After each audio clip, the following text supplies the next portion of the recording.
Hello दोस्तों, आज हम इंग्लिश ग्रामर का एक बहुत ही इम्पोर्टेंट टॉपिक पढ़ेंगे, सब्जेक्ट एग्रीमेंट। सब्जेक्ट एग्रीमेंट का मतलब होता है कि सेंटेंस में सब्जेक्ट और वर्ब एक दूसरे से मैच करते हैं या नहीं। अगर आप इस रूल को फॉलो करते हो तो आपके सेंटेंस ग्रामेटिकल्स करेक्ट रहेंगे। अगर हम सब्जेक्ट वर्ब एग्रीमेंट का मतलब समझे तो वर्ब का फॉर्म हमेशा सब्जेक्ट के नंबर सिंगुलर या प्लूरल के अकॉर्डिंग चेंज होता है।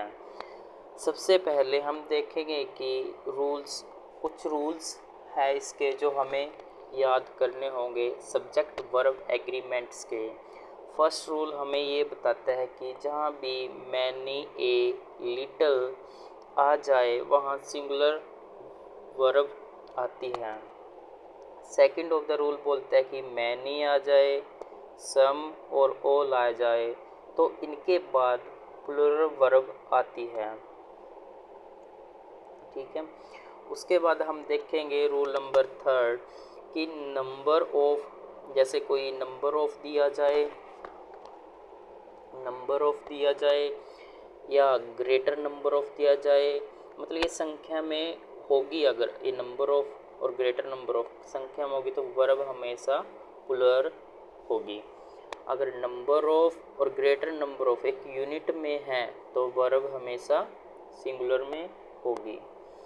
उसके बाद रूल नंबर थर्ड की बात करें अगर हम, यदि दो नाउन एंड से जोड़े जाएं तब वर्ब प्लूरल आती है।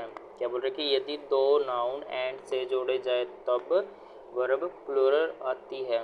जैसे नाउन एंड आ गया और फिर नाउन आ गया और वर्ब हमारी प्लूरल आएगी। इसके साथ एंड का दूसरा नियम क्या बताता है कि यदि एंड से दो नाउन जोड़े जाए तथा दोनों नाउन से पहले आर्टिकल आए, जैसे आर्टिकल क्या है ए एंड दो है, तब वर्ब प्लूरल आती है। कहने का मतलब क्या है, ये है हमारा ऑलवेज इस डेफिनेशन का। कहने का मतलब कि ये हो गया हमारा नाउन से पहले आ गया आर्टिकल, उसके बाद है एंड और फिर आर्टिकल फिर नाउन, तो वर्ब कैसी आएगी, प्लूरल वर्ब का यूज़ होगा। एंड का हम थर्ड नियम देखते हैं कि अगर एंड से दो नाउन जोड़े जाएं तथा पहले नाउन से पहले ही आर्टिकल आए तब वर्ब सिंगुलर होती है। अगर ये डेफिनेशन आपको समझ नहीं लग रही तो आप इसको देख सकते हैं, सिंपल सी बात है। जैसे सब्जेक्ट के सेंटेंस दिया जाएगा, सेंटेंस से पहले आपको दे दिया आर्टिकल, उसके बाद है नाउन और फिर एंड है, फिर नाउन है। इसमें बोल रखे नाउन से पहले अगर आर्टिकल आ जाए तो सिंगुलर वर्ब आती है। ठीक है, इसकी कुछ एक्सेप्शन है एंड्स के लिए, जैसे क्यूर प्लस राइस है, टाइम प्लस टाइट है, ब्रेड प्लस बटर है और लैम्प प्लस सोडा है, तो इन सब के साथ सिंगुलर वर्ब आती है। ये सेंटेंस में एज इट इज़ आपको दिखेंगे, जब आप क्वेश्चन करेंगे तो ये सेंटेंस में आपको दिखेंगे तो सिंगुलर वर्ब लगानी है, इसके साथ प्लूरल वर्ब नहीं आती। Now will we discuss the fourth rule की बात करें तो जो मेन सब्जेक्ट होता है,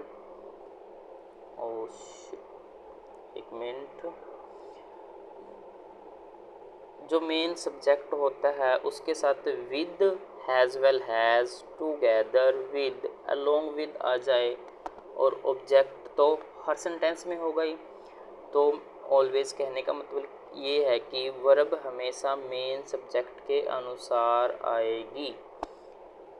विद अस हो गया, हैज़ वेल हो गया, टुगेदर विद हो गया तो अलोंग विद हो गया, तो वर्ब हमेशा सब्जेक्ट के अकॉर्डिंग ही आएगी।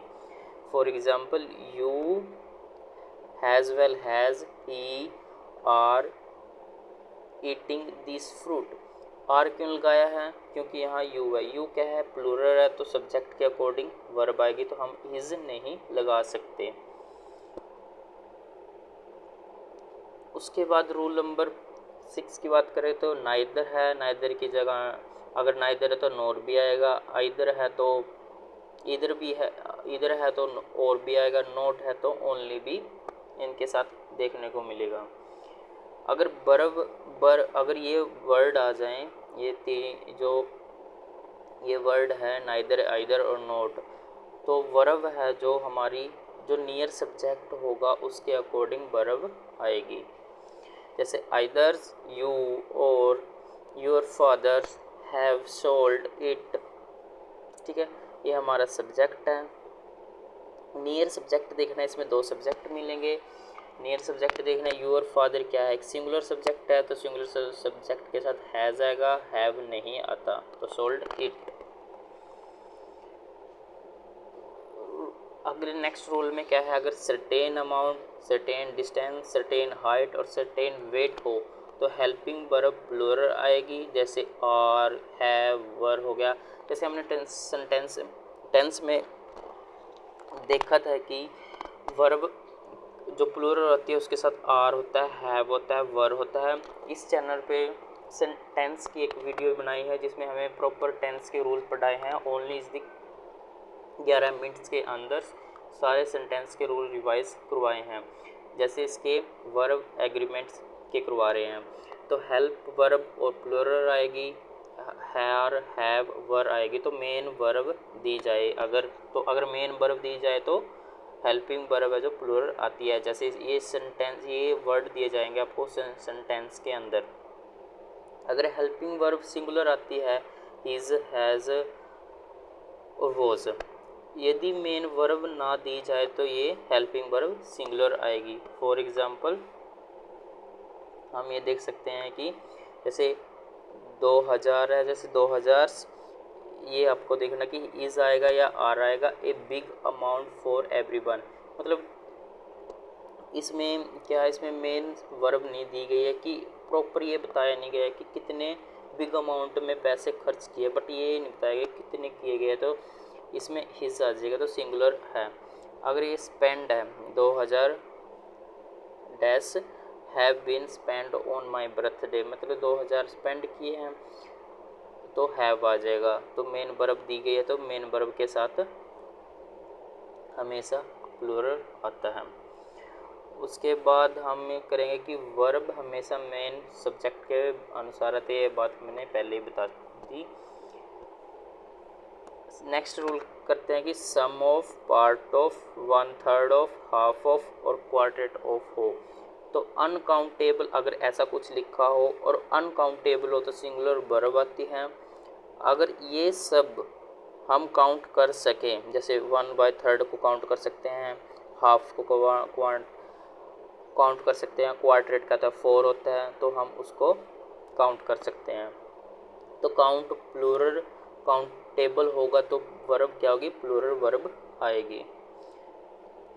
एंड मोस्ट एक्सेप्शन केस होता है कि वन के साथ पोजेसिव केस के अंदर वंस का प्रयोग होता है। जैसे एग्जांपल देख सकते हैं, one should do is duty well, is नहीं आएगा क्योंकि यहाँ वन आया तो वंस आएगा।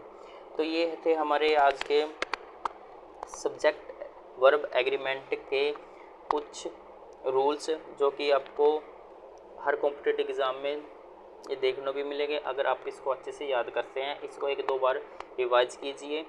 और अगर आपको टेंस के रूल्स की वो को भी रिवीजन करना है 11 मिनट्स के अंदर, ओनली 11 मिनट्स के अंदर, तो हमारे इस चैनल डॉक्टर एसएससी एग्ज़ाम पे मिल जाएगा। दोस्तों आज हमने सब्जेक्ट वर्ब एग्रीमेंट्स का मेन रूल सीखा। अगले वीडियो में हम इसे प्रैक्टिस भी करेंगे। अगर आप कमेंट में बताएंगे कि प्रैक्टिस सेट चाहिए तो हम प्रैक्टिस सेट भी डाल देंगे इस पर।